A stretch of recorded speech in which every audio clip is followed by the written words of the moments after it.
रहनी धीरे धीरे।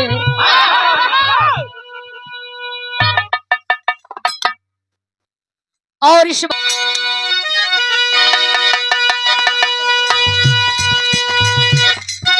और एक दिन वह नदी के तीरे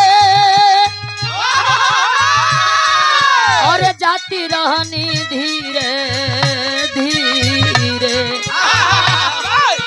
तो हम आँखी देखली अरे सुंदरा शरीरिया नदिया में जरे लाए।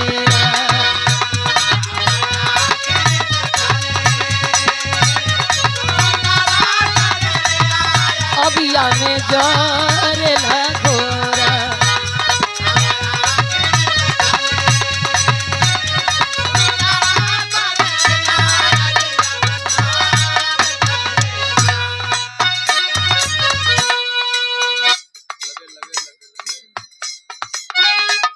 अरविंद यादव इंडियन रेलवे आपके द्वारा इस भाव पर 200 रुपया देकर के सम्मान किया गया। चरणन में कोटि कोटि प्रणाम सबके पो लगी बा।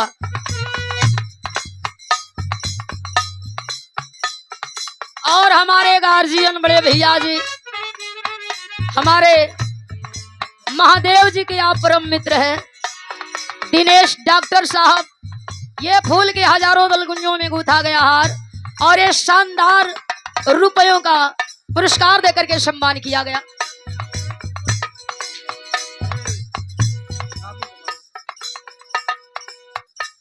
और सूर्या क्लिनिक आपके द्वारा 200 रुपया देकर के सम्मान किया गया। कोटि कोटि प्रणाम सबके बोलगी।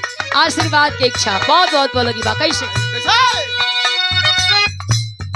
और पुनः ये हजारों रुपए का पुरस्कार हमारे गार्जियन बड़े भैया जी आप डॉक्टर साहब दिनेश बिंद जी आपके द्वारा कोटि कोटि प्रणाम सबके बोलगी। आशीर्वाद की इच्छा बा। और इसी भाव पर इसी लाइन पर यह शानदार हजारों रुपए का पुरस्कार हमारे गार्जियन डॉक्टर दिनेश बिंद जी के द्वारा हजारों बार का पुरस्कार कोटि कोटि प्रणाम सबके बोलगी बा।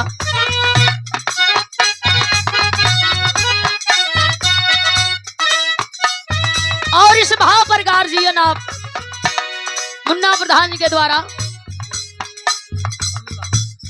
यह शानदार पुरस्कार रहा। और श्री राम बली यादव जी इस लाइन पर इस भाव पर यह शानदार पुरस्कार रहा। कोटि कोटि प्रणाम सबके बोलगी बा। बसवा के लेके विमाना घाटे चलले चरिए रे जाना।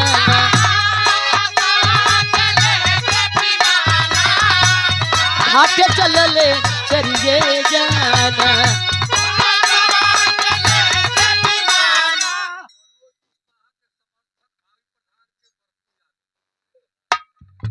और मनोज कुशवाहा के आप समर्थक हैं बरखू यादव जी।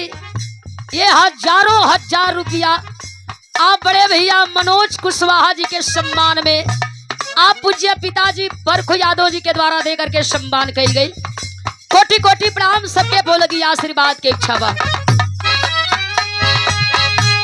बसवा के लेके विमाना घाटे चलले चरिए रे जाना।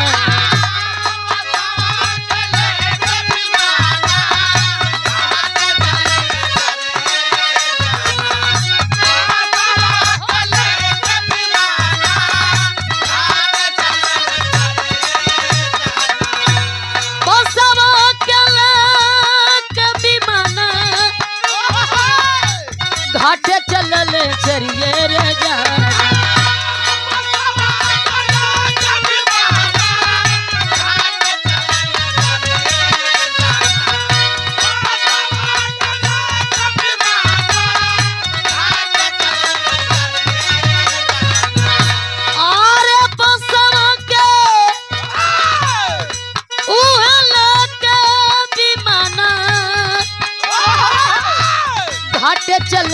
चरिए रे जाना मुहवा परी अगिया अरे अपने जमल का वही जा धर